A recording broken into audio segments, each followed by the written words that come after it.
Ronald Hoffringer. Merci beaucoup. Vous avez parlé de la perspective et Rachid il a élaboré sur le dialogue et il a cité les exemples des initiatives du Forum humanitaire, Humanitarian Forum. Et nous aussi, nous avons engagé dans ce cadre, dans ce dialogue entre des différents acteurs humanitaires du système international comme l'ONUSien, du mouvement Croix-Rouge, Croissant-Rouge international comme nous et des autres sociétés nationales Croix-Rouge et Croissant-Rouge, des ONG islamiques des différents pays musulmans, mais aussi de la diaspora. Et je crois que c'est un phénomène à part et un phénomène très important dans le monde humanitaire. Les organisations de la diaspora européenne, australienne et onusienne et aussi des ONG occidentaux. Et ce travail, c'est vrai, c'est un travail qui a commencé après les événements de l'11 septembre, les mesures prises au niveau international, mais aussi au niveau local contre les ONG islamiques pour créer un cadre établir une base solide sur laquelle les ONG islamiques peuvent rétablir leur champ d'action qui a été réprimé largement. Et il y a jusqu'à maintenant, je crois, un sentiment un peu amer dans certains pays musulmans sur cette perte de champ d'action. Et pour créer aussi une base commune de dialogue et des initiatives un peu à travers, pour créer un pont entre les différents acteurs humanitaires. Une chose qui a été principale dans cette initiative, c'était le travail sur les principes humanitaires. Et ça a été mentionné par quelqu'un parmi vous, la centralité de l'impartialité. Vraiment, ça c'est l'impartialité vis-à-vis des victimes, ça c'est vraiment la base commune sur laquelle tout ce travail-là se développe, ou là où on fait aussi la différence entre des différents acteurs, entre prosélytisme et un travail du vrai action humanitaire avec inspiration religieuse. Et c'est peut-être intéressant de faire un peu la comparaison entre les différents textes qui ont été produits aussi dans ce travail, ce différents côtés sur les principes humanitaires. Si on prend comme référence le code de conduite pour l'action humanitaire qui a été développé pendant les années 90 par les ONG et avec la contribution aussi du mouvement Croix-Rouge, Croissant-Rouge, avec ces 10 principes qui ont l'humanité, l'indépendance et l'impartialité, avec transparence et autres principes qui viennent plutôt du monde de développement, mais sans adopter le principe de neutralité. Et on trouve maintenant dans les discussions au niveau de l'OCI, mais aussi au niveau du Humanitarian Forum, des propositions, des codes aussi de l'action charitable ou humanitaire islamique qui, sur le fond, contiennent des mêmes principes, exactement ces principes de l'impartialité, d'indépendance, des questions de transparence, des questions de responsabilité vis-à-vis les victimes et les donateurs et tout ce qu'on connaît un peu du débat intéressant, mais il y a aussi des autres principes comme une responsabilité vers le Créateur qui, au fond, change rien dans les principes universels qui sont dans ces différents papiers. Et je crois que ça, c'est un travail très intéressant et très important d'avoir un tel dialogue et d'avoir aussi une ouverture de discuter sur un sujet comme les principes d'action humanitaire. Si on regarde la liste des organisations qui ont signé ce code de conduite en 1994, c'est un peu le mouvement Croix-Rouge, Croissant-Rouge et un Western Christian Club. Après, il y a beaucoup des organisations islamiques qui ont signé, qui ont adopté ce code, mais peut-être des deux côtés, des côtés des ONG du monde occidental et aussi du sud global et du monde musulman, on voit que l'adoption et la mise en œuvre d'un code comme ça reste en défi. Alors les défis sont peut-être, encore une fois, ailleurs. Et je crois aussi pour l'avenir de l'action humanitaire, il est très important de reconnaître et de respecter la diversité des différents acteurs humanitaires. Ce n'est pas que tout le monde se déclare neutre malgré ses affiliations, ses programmes, ses orientations, ses convictions. La base solide, c'est vraiment autour de l'impartialité.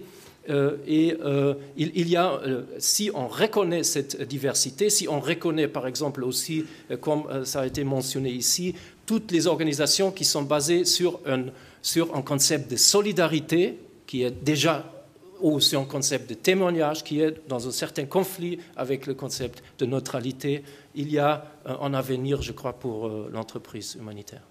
Merci. Alors nous sommes dans les 5 dernières minutes. Une courte intervention de François G. Et ensuite je passerai la parole à Roland Bertrand. Oui, pardon de reprendre la parole, mais juste par rapport à ces principes et ces concepts, on a l'impression parfois qu'on est tout noir ou tout blanc. J'ai l'impression qu'il y a quand même un vrai sujet de curseur et de l'endroit où on place le curseur. Je prends 2 exemples simples. Monsieur tout à l'heure évoquait les Mormons qui, à l'occasion d'une bière le soir, répondaient à des questions qu'on leur posait sur qu'est-ce que c'est être Mormon, etc.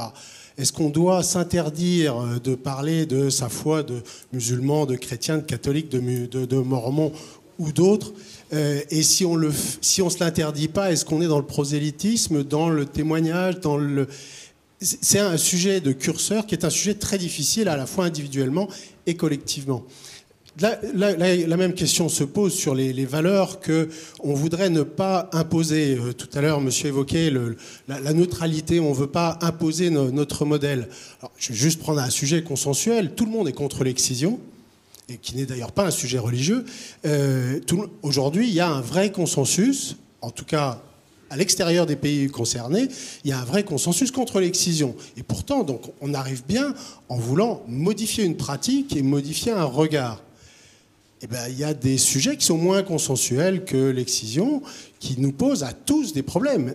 Aujourd'hui, nous sommes très engagés, la France est très engagée sur la planification familiale et tout ce qui va avec et qui peut l'inclure. Ça pose des questions de conscience aux uns et aux autres, aux organisations, qu'elles soient confessionnelles ou pas, et ça pose évidemment des questions de dialogue avec les autorités qui elles-mêmes ont des problèmes de dialogue avec leurs autorités religieuses. Donc c'est vraiment une question de curseur. Je crois que le droit international humanitaire, le consensus sur des valeurs est quelque chose qui est en marche, mais je ne suis pas sûr qu'on y arrive un jour.